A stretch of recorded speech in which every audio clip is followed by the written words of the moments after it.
Inspiration porn. Yes. What is the difference between inspiration porn and just, watching videos about disabled people? Yeah. Like what's the difference? And what would you, first of all, what do you define as inspiration porn? To me, inspiration porn is when a person with a disability is put into a situation that he would normally not be in, so that regular abled people can applaud him for being special, or being better. Or I think about when a regular able-bodied person sees a disabled person doing just regular things, and then video recording it, or clapping, or being excited. Like someone will be pumping their gas in a wheelchair, and people will be like, "Oh my God, you're just so inspirational." It's like, nah, I'm just pumping my gas. Do you think that something, it's for example, could something be inspiration porn to one person that's not inspiration porn to another? Sure. Or does it always have to be this is inspiration porn and this is not? Or I think about this. It was Florida football team puts in their wheelchair-bound cousin to score the final touchdown of the season, and then they just hike the ball, give it to the guy in the wheelchair, and then none of the opponents tackle him. No, they just push it, and they just push him down to the end, and everyone in the crowd cheers. It's like the boy with Down syndrome, who was the water boy, gets in the final game of the basketball game in order to shoot the final hoop, and it's like, yeah, and it's all feel good, and the benefit is not to the person with the disability necessarily. Granted, in that instance you just mentioned, maybe the guy with Down syndrome, his biggest dream was to score the final thing, or to play in a professional game, or whatever. Who knows? Don't know. But the thing is the value going towards the person with the disability, or is the value for the viewer as the able-bodied viewer who is getting the feel-goods, the feels, so to say? Here's what I think is a good judge. It's inspiration porn if the person with the disability was not the one who filmed it and uploaded it. I think about my boy Pitt, he does pranks on people. One of the most recent pranks he did was that, and this happened just recently, he was getting out of a Southwest flight, and they rolled him out in a wheelchair, and he pretended to fall on the ground, and everyone freaked out, and he started joking and laughing, and all the stewardesses were like, "Oh, I can't believe you did that to us, you got us." That's hilarious. Pitt was the one who uploaded that and put that online, and it's got picked up by Complex, it's got picked up by World Star, it's got picked up by Barstool Sports, all these big platforms have picked it up, and he's the one who put it up. Gotcha. Then I saw a picture or a video of a semi-truck driver who was a wheelchair user who was just pumping his gas, and someone else from a car across the gas station was filming them and uploading them. Wow, what an inspiration. I think about sometimes when I'm in the gym and people come up to me and be like, "Wow, you're such an inspiration. I can't believe you do it. I don't have any more excuses." And in my head I'm like, "Oh, I'm just porn to you." It's whenever you see the disabled person's struggles and then use that as inspiration to, yeah. But I think it's not inherently necessarily a bad thing unless you are only using the person's struggle in order to compare your life to their life to make yourself feel better. Yeah, and it's also it's not necessarily a bad thing either way, because for example, if I do see a guy that's in the gym in a wheelchair, my brain, even though I'm still ingrained in this world, I still would probably be like, "Damn, dude, if this guy's getting it in, I don't got any excuses, man." It's I didn't want to go to the gym, but that guy probably really didn't want to go to the gym and has a legitimate excuse of why he couldn't go to the gym. Or even the guy pumping the gas. That's just inspiration, though. I know. That's just inspiration, exactly. And so I think if I see those things and I internalize it and I'm inherently inspired, for example, I watch a lot of our own videos and I'm inspired by the stuff that you do. But even if it's everyday stuff, I am inspired. But I think where it goes wrong is when you're outwardly, for example, I know you've talked about this, where the lady at the gym came up to you and was like, "Oh my gosh, great job." And all you were doing was lifting weights. It's you don't need to go up and acknowledge the fact that you're so inspired, because at the end of the day, it's that's patronizing. I can be driving, I can be pumping gas, I can be grocery shopping, I can be literally doing anything. And I don't know, I think the big thing is I mean, porn, let's talk about the word porn. Porn is just like videotaped sex that you put online. It's not porn unless it's public, right? It's just a video that you have between you and your partner. I guess it's a thing, and it's also pleasurable in a way that's like not real, sort of. Yeah, exactly. Like porn is like pleasurable in the sense of like, ooh, I'm watching this thing that I normally wouldn't get to watch. Kind of like, I even think about like food porn. It's like the most intense, like drippy cheese or like, you know. But food porn doesn't involve a person. Like, that's the one thing. There's no victim per se. It's almost dehumanizing us. Like, I would hate. That is true, because in porn, people say it's like it's dehumanizing or it's sexualizing a human. It's like at the end of the day, people in porn are people too, but you don't ever think about their feelings. You know, Yeah. You're just viewing them as an object, and I think that's when like the bad side of inspiration porn is the objectification of people with disabilities. Absolutely. It's the idea. And again, it kind of goes back to like who uploaded it, right? Because I'm kind of talking about this in the context of the internet. It's was there consent involved? Who uploaded it? Like, keep in mind, inspiration porn doesn't have to be digital.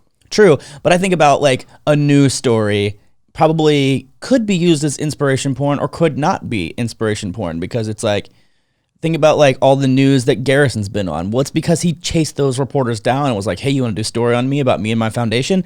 And then they'll do a story on it. Yeah, I think that the upload thing isn't necessarily a 100% rule, but it's a general rule that's probably a pretty good indicator. It's like if this person was not consenting to being uploaded against, yeah, that makes sense. This is how I also think about Especially if it's like a voyeuristic type of video where you're just like recording a guy in the gym and you're like, "Wow, so inspirational." It's like, that dude wasn't asking for that at all. I think about it also too, like if you're in public and you see a disabled person doing something that's impressive, then you can be impressed. But if they're doing just living, like if they're just existing in society, that doesn't require a pat on the back. It doesn't require an applause, because that's almost insinuating that we should be miserable, that we should be sad, that we should be this pathetic thing.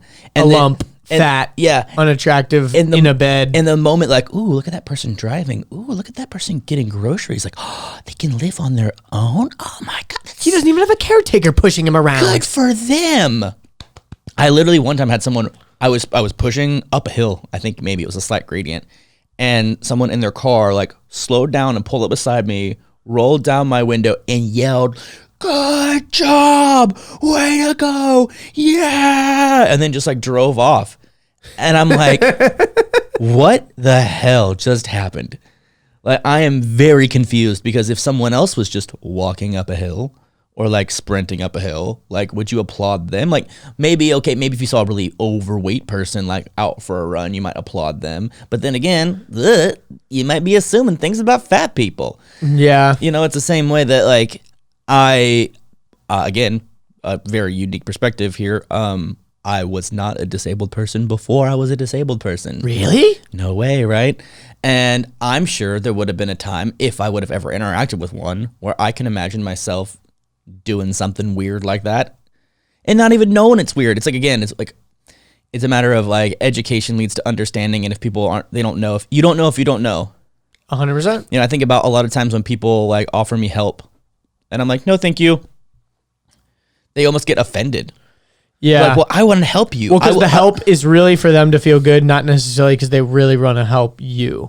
Well, because I think at the end of the day, it's like, if you're, how do I put this? I don't know. But like people in public and stuff like that, like they see you doing something and they want to feel like a part of or something, or they want to feel their good deed of the day or whatever. Yes. Because they're probably thinking like, oh, if I was in his situation, I'd want to get pushed up this hill because that looks like it's difficult or whatever. I think that kind of goes also, and this is getting super meta at this point, but also it kind of makes sense, is able-bodied people are bad at diagnosing wheelchair users. And what I mean by that is, like, if you look at me, they might diagnose me the same way as if they looked at someone in a hospital wheelchair wearing a cast. Totally. A person in a hospital wheelchair who's self-propelling up a hill wearing a cast probably really desperately needs your help. True. They're in a crappy wheelchair. They're in a lot of pain. They just had surgery. They're healing from their Achilles tendon issue. Like, they might legitimately actually need your help. And for you to jump out of your car and run up to them and be like, yo, let me push you up this hill. They might be like internally hoping that someone would do oh, that. Oh man, thank you so much. That was great. That was amazing.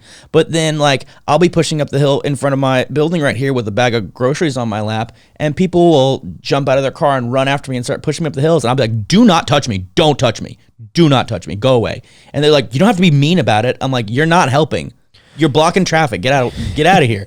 Like, what are you doing? Like, fuck out of here. Yeah, I think people are weird just because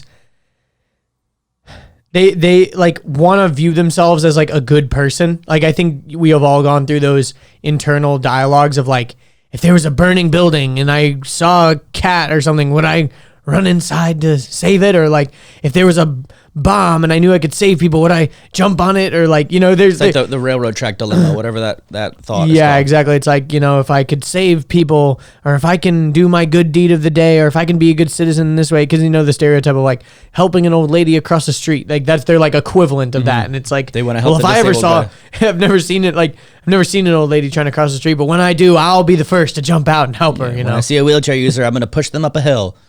Also, it's so funny. Like, I don't think I would help an old lady cross the street unless I really thought she was like struggling a ton. Because like, if she made it all the way to the street corner, what makes you think she can't cross the street? I mean, the same thing applies for the wheelchair user. You see me out in public rolling around by myself, it's like, I got to the grocery store, I unloaded my wheelchair, I did my shopping, I'm getting back into the grocery store with my car, and you try to come help me. Like, I wouldn't have come to the grocery store if I couldn't have been able to get back in my car.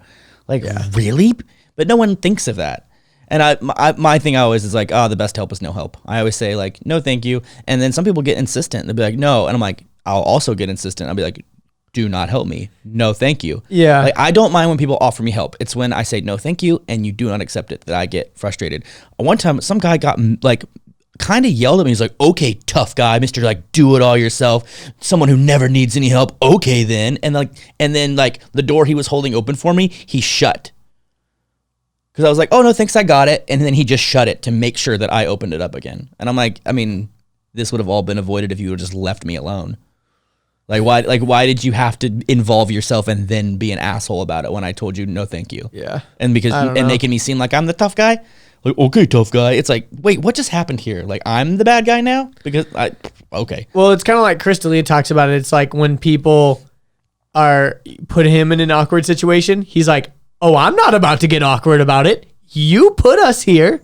Mm-hmm. Like when I can't remember the example that he gave. Do you remember what it was, AJ?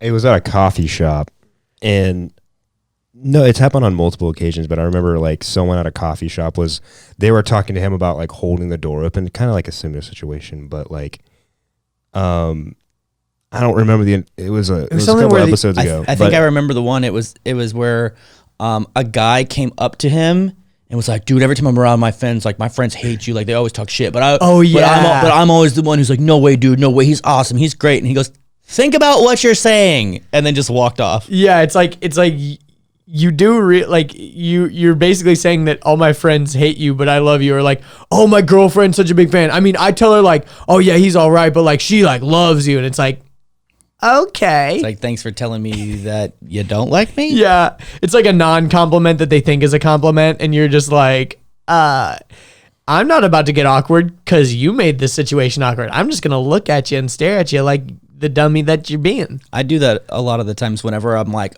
already have a door open and then someone walks through it and then tries to hold the door as I'm already holding it. I'm like, no, I'm holding it. And then they'll like awkwardly like reach over me and I'm like, still holding it.